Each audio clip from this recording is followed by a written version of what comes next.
Senhor, irmãos. Estamos aqui iniciando o nosso primeiro vídeo do AdoraCast da Primeira Igreja Assembleia de Deus de Mutum. Que Deus venha abençoar você, sua casa, sua família, que o Espírito Santo venha falar com você através deste vídeo. Hoje nós temos um convidado muito especial, pastor presidente da Primeira Igreja Assembleia de Deus, Marcos José Fernandes. A paz do Senhor, pastor. Seja bem-vindo. Seja bem-vindo. Nós estamos aqui para ouvir o Senhor falar a respeito da sua conversão, como que foi a sua trajetória até aqui, como que o Senhor tem tido experiências com Deus, contar para nós um pouquinho como que tem sido essa caminhada até este momento. Pastor, nós queremos saber como que foi a sua conversão, como que o Senhor conheceu a Cristo, como que o Senhor encontrou Cristo? Sim, primeiramente quero dizer que é um prazer muito grande estar aqui sendo entrevistado por vocês, né, nesse AdoraCast, primeiro AdoraCast, né, um privilégio muito grande. E a minha conversão se deu no ano de 1988. Eu estava então mais ou menos aí com meus 19 anos, na cidade de Aimorés, onde eu sou nascido e criado, né. Eu não tinha contato com o Evangelho, e minha família não era cristã, e comecei a namorar com a Raquel, né, a Raquel estava afastada da igreja, adolescente, não estava afastada. E justamente no dia que ela fez 16 anos, a gente se conheceu. Um amigo meu me apresentou para ela, porque a namorada dele era amiga da Raquel, Sim. Então nós nos conhecemos. E ali nós começamos eu comecei a ter o primeiro contato com o Evangelho, apesar de que a Raquel não queria mais voltar para a igreja, né? Aí a mãe dela começou a trabalhar comigo, começou a me evangelizar, me deu uma Bíblia de presente, sempre falava de Jesus para mim, me dava jornal, Mensageiro da Paz para me ler. Glória a Deus. E Deus foi usando essas coisas para ir tocando no meu coração. Eu fui vendo que existia um outro mundo, bem diferente do meu, em que havia paz, felicidade e salvação. Aleluia, glória a Deus. Pastor, nós sabemos que a caminhada com Cristo, ela é cheia de desafios. Batalhas, lutas, vitórias. Conte um pouco para nós sobre esses desafios, os desafios que o Senhor enfrentou até aqui, os desafios que o Senhor enfrentou no início, né, da sua caminhada. Sim, aí entreguei minha vida para Cristo, né? E eu vi o nosso líder de jovem, o pastor, hoje é o pastor Ronaldo, né? Silva de Aimorés.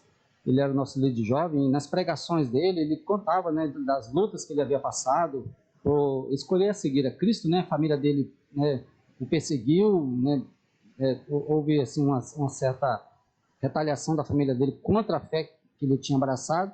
Então ele contava essas perseguições e também, assim que ele casou, com todo aquele sonho, né? A enchente acabou com os móveis dele, assim que ele casou. Eu ficava pensando, será que eu vou passar algum dia por essas coisas? Mas inevitavelmente as lutas vieram, né? Com o passar do tempo as lutas vieram, mas quem está firmado na rocha que é Cristo, suporta essas lutas, suporta essas provas, né? Que todos nós estamos sujeitos a passar, né? Foram muitos desafios de viver a fé em Cristo, também de construir uma família, de trabalhar, de procurar servir a Cristo na igreja. Foram muitos desafios e Deus foi dando vitória a gente em cada um desses episódios, em cada um desses desafios. A gente foi, com a graça de Deus, superando essas dificuldades, né, pela fé em Cristo Jesus. Amém. Nós sabemos que para o senhor chegar, né, até o ministério pastoral, tem um processo. Ninguém que se converte, aceita Jesus, já vai de cara para o ministério pastoral. Sim. A gente sabe que tem os degraus, né? E como que foi para o senhor aceitar essa chamada? Como que foi para o senhor saber ter convicção? Não, eu tenho convicção de que Deus me chamou para esse ministério, eu tenho convicção de que é isso que Deus escolheu para mim. O senhor sofreu alguma crise de identidade no meio disso tudo? Teve alguma dúvida? Como que foi até ter convicção mesmo, pastor, dessa chamada? Sim, ainda voltando ao tempo da minha conversão, né, há mais de 35 anos atrás, praticamente, a gente estava na mocidade, converti, fui para a mocidade, né, cantava no conjunto, nosso conjunto lá era Vozes de Adoração, e ali cantando, ali servindo a Deus, né, procurando servir a Cristo ali na Igreja Assembleia de Deus de Aimorés, a gente sentia uma chama ardendo no coração, inexplicável. A gente não conseguia ficar parado, a gente estava sempre trabalhando, evangelizando, nas vigílias, nos trabalhos de consagração, não perdia culto, escola dominical, E mesmo que a gente quisesse ser diferente, a gente não conseguia. Estou falando a gente porque eram vários jovens com esse mesmo comportamento. Glória a Deus. E eu sou daquela época que as pessoas, quando recebiam uma profecia sobre o ministério, Deus usava alguém em profecia para falar de uma chamada ministerial, falava assim: eis meu servo, tu descerás 2 degraus. Um exemplo que eu estou contando aqui, né? Sim. 2 degraus quer dizer que a pessoa ia direto ao presbitério, né? Ele não ia passar nem pelo diaconato, ele ia direto ao presbitério, se ele não fosse nada, né? E eu sou dessa época, Deus falava assim com a gente, falou várias vezes em congresso, e usava pregador para apontar a gente, falar que Deus tinha obra na vida da gente, e tudo isso a gente foi guardando no coração. E a gente tinha plena certeza que não seria da noite para o dia, que seria um processo que a gente tinha que passar. E esse processo passa, né, pela maturidade, alcançando a maturidade cristã, a vivência, as experiências, as lutas, os desafios, né, que há na vida cristã, e a gente foi vendo a coisa desenrolando, e geralmente Deus usava alguém claramente para falar com a gente, né, em profecia. Outra hora era alguém que chegava perto da gente, do nada assim, né, e falava assim: ó, eu vejo que Deus tem algo na sua vida, assim. E aí, tudo isso a gente foi guardando no coração. E a gente que tem a certeza que Deus tem algo na vida da gente, a gente também tem que procurar, né? A gente fez a nossa parte, a gente foi estudar, a gente foi, né, procurar ser submisso ao nosso líder, né? Isso aí é uma questão, um quesito muito importante. A gente sempre foi submisso ao nosso líder de jovem na época e aos obreiros da igreja. A gente tinha os obreiros para nós como fossem grandes homens como são, né? Os grandes homens, a gente se espelhava muito neles, e tudo isso Deus foi forjando no coração da gente para chegar nessa caminhada, né? Assim, se eu falar para você assim, que eu tinha assim, um vislumbre de que eu seria um pastor presidente, eu não tinha esse vislumbre. Eu sabia que Deus tinha algo comigo, eu só não sabia. Deus não descortinou esse assim da noite para o dia para a gente. Foi um pouco devagar, e quando a coisa aconteceu, a gente já estava no meio. O senhor não sonhou já de cara com presidência, Não, né? não. O senhor imaginava que a promessa se cumpriria, o senhor seria um obreiro da casa do Senhor, mas nunca imaginou estar na presidência de uma igreja, presidindo a igreja. Não. Entendi, pastor. E qual o conselho do senhor para um jovem que anseia por esse chamado? Qual o conselho do senhor para os futuros obreiros da casa de Deus? Conforme o senhor já disse aí, a obediência, né, é um dos requisitos. E qual o conselho que o senhor dá para esses jovens que têm chamado, que têm sede, que anseia? Continuar desejando, que a Bíblia diz, Paulo disse, que aquele que deseja o episcopado, excelente obra deseja. Paulo falou disso em Timóteo. Então, é desejar, continuar desejando, e aquela parte humana procurar fazer, né, que é a submissão ao líder, né, que ninguém será um bom líder lá na frente se ele não for um bom submisso cá atrás, um bom liderado cá atrás. Então, primeiro, ele tem que ser um bom liderado. E procurar se preparar teologicamente, procurar se preparar no serviço, né, da igreja, né, tudo que pode fazer na igreja, ele tem que estar apto para fazer. Tem coisa que não é da nossa aptidão, né, mas aquilo que Deus tem colocado no coração deles para fazerem, façam, que tudo isso vai agregar. Por exemplo, eu fui líder de jovem, eu dirigi congregação, eu trabalhei em rádio, fiz programa evangélico na rádio, eu trabalhei em tesouraria da igreja. Tudo isso foi Deus me preparando para eu chegar onde eu estou hoje. Glória a Deus. Tudo foi um preparo, Tudo né? foi um preparo. Tudo foi um preparo. Uhum. Glória a Deus. O senhor pode contar para a gente uma experiência que o senhor viveu ao longo dessa chamada, desse ministério, uma experiência que marcou o senhor nessa trajetória? Sim. Eu comecei a dirigir uma congregação em Aimorés, e quando eu comecei a dirigir essa congregação, tinha pouquinha gente, bem pouca gente mesmo. Hoje é uma enorme congregação lá, é a congregação da Avenida Liberdade, construíram um grande templo lá, deve caber umas 300 pessoas, mas na época era um ponto alugado, né, bem velhinho mesmo, uma casa bem velha mesmo, pouquinha gente lá congregando, e aí eu entrei lá dirigindo aquela congregação, o pastor me colocou lá para dirigir aquela congregação, e eu não sabia o que fazer, não tinha experiência de liderança de congregação, não tinha experiência nenhuma. Eu fui pedir misericórdia a Deus, eu entrei na oração e fui tentando fazer alguma coisa que eu tinha, né, Deus ia colocando no meu coração, fazendo visita, evangelizando, socorrendo as pessoas. E assim que nós chegamos para essa congregação, eu tive 2 experiências nela que me marcaram muito. Primeiro, tinha uma família lá muito grande, mas eles eram muito resistentes à congregação. Eles frequentavam, mas não decidiam. E tinha uma menina lá que frequentava e frequenta lá até hoje, a Sueli, que hoje é uma senhora casada, veio falecer um parente dela, né? E nós demos total apoio àquela família, né? e apoiando aquela família. Isso trouxe vários deles para a igreja de ver aquela atitude nossa, né? A outra experiência foi a experiência de cura divina de pessoas, né?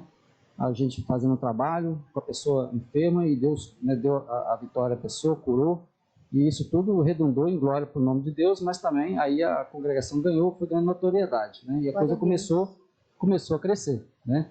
E tinha pessoas que achavam que não ia dar certo, por causa, achavam que não era a pessoa apta para estar lá naquela congregação. Tinha aqueles que torcem contra, né? Infelizmente tem. Mas Deus começou a mostrar o contrário. A congregação começou a crescer, eu estava no meu melhor momento lá. Aí o pastor Ronaldo assume a presidência da igreja de Morés, né, no falecimento do pastor José Vieira. Aí ele me traz para a sede, para me ajudar ele lá e trabalhar com juventude. Mas eu estava num bom momento lá. Mas tudo serviu de experiência. Glória a Deus por isso. Nós estamos aqui também, queremos agradecer ao nosso patrocinador, Rede Anacleto, em especial ao posto de Mutum. Que Deus abençoe vocês, funcionários, toda a equipe da Rede Anacleto. Pastor, já ouvimos muitos cristãos dizerem: eu tenho fulano como minha referência, eu me espelho em pastor tal, eu me espelho no ministério tal. O senhor teve alguma referência no seu ministério? O senhor teve ou o senhor ainda tem alguma referência? Alguém que o senhor admira? Tenho sim, com certeza.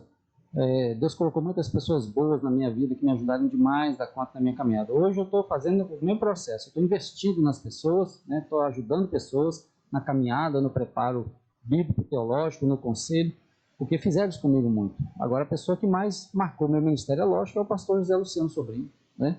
Que foi o primeiro vice-presidente de Aimorés, veio para cá, assumiu a igreja de Mutum, Assembleia de Deus de Mutum, onde o campo foi emancipado, trabalhou aqui 20 anos como pastor, né? Então ele para mim é o meu referencial, porque eu aprendi a visitar com ele. Eu aprendi a amar os estudos bíblicos com ele, né? Foi com ele que eu aprendi ter o prazer dos livros, dos cursos de teologia. Foi ele que implantou isso no meu coração. Então, ele é o meu maior referencial. É lógico que tiveram outras pessoas igualmente importantes. O pastor Vieira foi uma pessoa muito importante. O próprio pastor Ronaldo, né, que foi o meu pastor finalmente agora, lá em Aimorés, foi a pessoa que me consagrou ao ministério. Também pessoas que marcaram a minha vida. Agora o pastor Luciano foi a primeira pessoa que realmente me deu aquele empurrão para a obra. Glória a Deus. Sem contar que o pastor José Luciano é também seu sogro, né, pastor? Também meu sogro. Isso é muito importante. Isso. Glória a Deus pela vida do pastor José Luciano. Amém. Qual é o seu conselho hoje para os nossos ouvintes, os nossos telespectadores? Os nossos ouvintes justamente ficar firme com Jesus, né? Sem dúvida, nós sabemos que estamos vivendo os tempos finais, né? Os tempos finais, Jesus falou do princípio das dores, as profecias bíblicas, né, que marcariam o final dos tempos, estão se cumprindo aí perante nós e perante os nossos olhos e ouvidos, né? Então, meu conselho é para todos os cristãos que me ouvem, ficar firme com Jesus, firme, tá? Meia luta, meia dificuldade, Paulo diz que nada pode nos separar do amor de Cristo, em Romanos 8. Então, é ficar firme. Ele disse em Efésios, né? Havendo feito tudo, ficar firme. Não basta fazer tudo. Depois de fazer tudo, tem que ficar firme. Muita gente hoje está tendo a sua fé balançada de ver, né, o que está acontecendo no mundo. Mas não, agora é hora da gente ficar mais firme ainda, porque o fim está chegando. Amém. Por último e não menos importante, todo mundo tem um versículo favorito da Bíblia Sagrada. Qual é o seu? O meu versículo favorito, né? Lógico que eu tive contato com essa pergunta antes, eu fiquei pensando qual seria o meu versículo importante. A Bíblia toda é maravilhosa, eu amo toda a Bíblia Sagrada, já li ela várias vezes toda, já li a Bíblia toda várias vezes, né? Inclusive estou lendo novamente, estou terminando de ler, fazer a minha leitura anual, já estou no profeta Jeremias, em Lamentações, mas o versículo que eu vou colocar um versículo importante para mim, que marcou muito a minha conversão, muito. Assim que eu converti, comecei a ler muito, estudar, é Marcos 9, 23. Se tu podes crer, tudo é possível que crê. Glória a Deus. Amém. Aleluia. Então, pastor, estamos chegando ao final dessa entrevista. Nós agradecemos ao Senhor pela disponibilidade, nós agradecemos ao Senhor porque o Senhor aceitou esse nosso convite. E que Deus venha abençoar o ministério do Senhor, abençoar toda a igreja que o Senhor preside, Amém. abençoar as ovelhas do seu rebanho. E nós vamos pedir ao Senhor que o Senhor faça uma oração, Amém. para que nós possamos encerrar. Eu quero agradecer a você, né, por essa iniciativa da entrevista, pela Kaline, que também está aí colaborando, pelo Ed também, né, que está aí, todos eles operando aqui nos bastidores aqui, o som, né, o áudio e o vídeo, e que Deus abençoe vocês por essa iniciativa, né, que os outros entrevistados sejam igualmente abençoados como eu fui. Quero orar por todos, né, agora em nome de Jesus.